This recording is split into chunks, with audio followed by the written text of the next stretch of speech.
The rain hammered against the hospital window like 1,000 tiny fists, each drop a reminder that the world outside kept spinning while mine had stopped.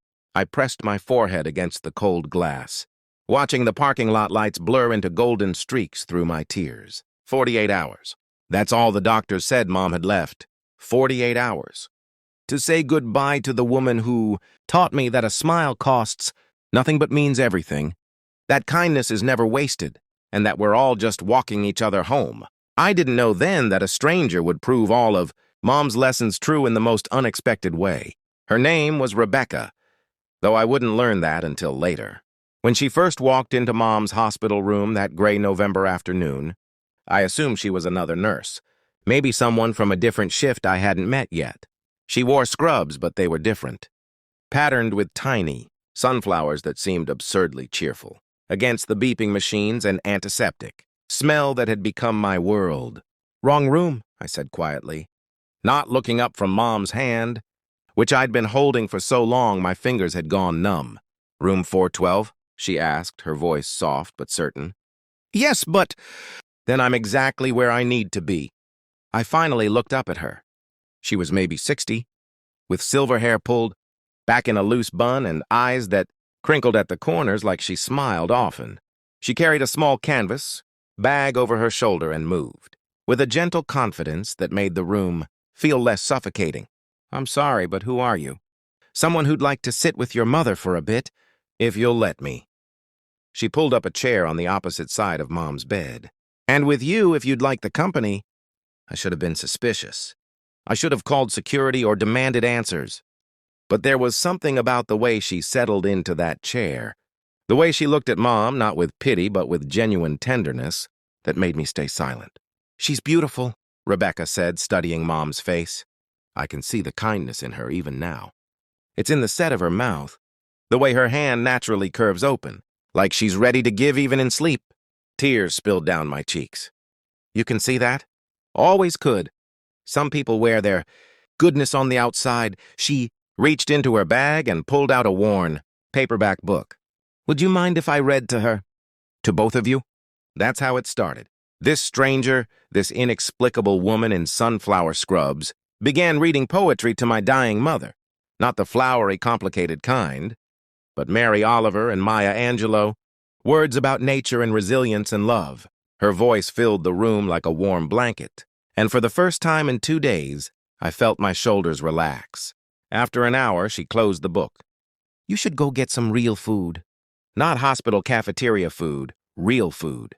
There's a diner 2 blocks west. The meatloaf is terrible, but the soup is made by someone's grandmother, and it tastes like it. I can't leave her. I'll be right here. I promise you she won't be alone." Something in her eyes made me believe her. Maybe it was exhaustion, or maybe it was the desperate need to escape the walls that were closing in on me. But I went. I walked through the rain to that diner, ordered the soup, and cried into my bowl, while the grandmother who made it patted my shoulder and didn't ask any questions. When I returned an hour later, Rebecca was still there, holding Mom's other hand, humming softly. The machines beeped their steady rhythm, but something in the room felt different, lighter somehow. "Thank you," I whispered. She smiled. "Your mother and I had a nice chat. She hasn't been conscious in 3 days. Doesn't mean she can't hear. Doesn't mean she doesn't know she's loved." Rebecca stood, gathering her bag. "I'll be back tomorrow, if that's okay with you." "Wait, who are you, really?" She paused at the door. "Someone who understands that nobody should die alone, and nobody should grieve alone either." She came back the next day and the day after that. She read poetry, told stories about her own mother, and once, she painted Mom's nails a soft pink color. "Every woman deserves to feel pretty," she said, blowing gently on each finger. She made me laugh when she did terrible celebrity impressions, and she held me when I sobbed so hard I thought my chest would crack open. On the 4th day, when the doctor said it would be hours now, maybe minutes, Rebecca arrived with her bag and something else, a guitar. "I didn't know you played," I said, my voice hoarse from crying. "Your mother requested it." She winked, settling into her chair. "She told me in a dream last night. Said she always loved music." She did. She used to sing to me every night when I was little. "Then we'll send her off with music." Nothing better than that. As Mom's breathing grew shallower, Rebecca played. She played Here Comes the Sun and What a Wonderful World and Over the Rainbow. I held Mom's hand and sang along when I could, my voice breaking on every word. And when Mom took her last breath, it was during Amazing Grace, and somehow it felt like the most peaceful thing in the world. The room fell silent except for the flat line of the heart monitor. A nurse came in and turned it off. Rebecca set down her guitar and wrapped her arms around me as I shattered. She knew how loved she was, Rebecca whispered. That's the greatest gift you could have given her. After the funeral, I tried to find Rebecca to thank her properly, to maybe understand why she'd done what she did. The hospital had no record of anyone by that name. The nursing staff looked at me with sympathetic confusion when I described the woman in sunflower scrubs. One older nurse finally said, "Honey, we haven't had patterned scrubs in this hospital for 15 years. It's solid colors only hospital policy." I thought I was losing my mind until I returned to Mom's house to sort through her things. In her nightstand, I found a photograph I'd never seen before. Mom as a young woman, maybe 25, sitting on a park bench with her arm around another woman. They were laughing, faces turned toward each other with unmistakable joy. I flipped the photograph over. In Mom's handwriting, me and Rebecca, 1979, the day she saved my life. My hands trembled as I called my aunt, Mom's older sister. Did Mom have a friend named Rebecca? Oh, honey, yes. Your mother's best friend from college. She was something special, that Rebecca. When your mom was going through her darkest time, this was before you were born, Rebecca dropped everything to be with her. Moved across the country, stayed for 6 months, literally talked your mother back from the edge. My aunt's voice grew soft. Rebecca died about 30 years ago. Car accident. Your mother never really got over losing her. I dropped the phone. The room spun around me as I stared at the photograph, at the woman whose face I now recognized, just decades younger.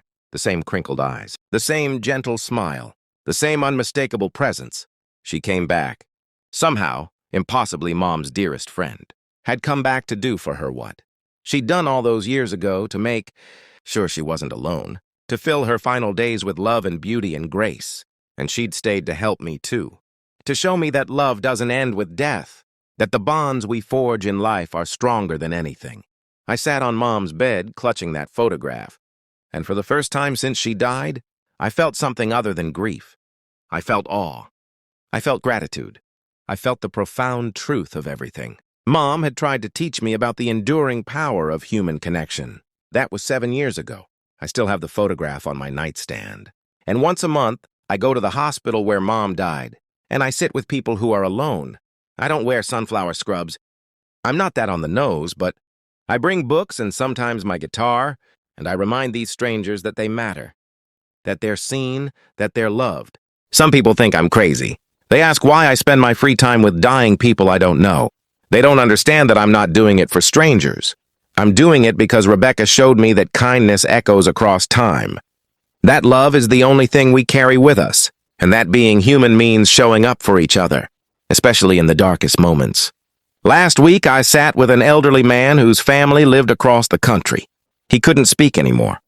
But when I played Danny Boy on my guitar, tears rolled down his cheeks. His nurse stopped me in the hallway afterward. "I don't know who you are," she said, "but what you did in there, that was an angel's work." I thought about Rebecca, about the impossible gift she gave me and Mom. I thought about how the best parts of us never really die. They just find new ways to shine through the people we've touched. "Not an angel," I told the nurse, smiling. "Just someone who learned from the best that we're all just walking each other home, and nobody should have to walk alone." The nurse nodded, her own eyes wet, and walked away. I stood in that hospital corridor, surrounded by the beeping of machines and the quiet shuffle of staff, and I felt Mom and Rebecca both. Their love woven into everything I do, their lessons living on through me. That's what kindness does. It doesn't die. It multiplies, it echoes. It comes back in the most unexpected ways, wearing sunflower scrubs and carrying a guitar, reminding us that love is the point of everything. Love is what we're here for. Love is what makes us human. And love, in the end, is all that really matters.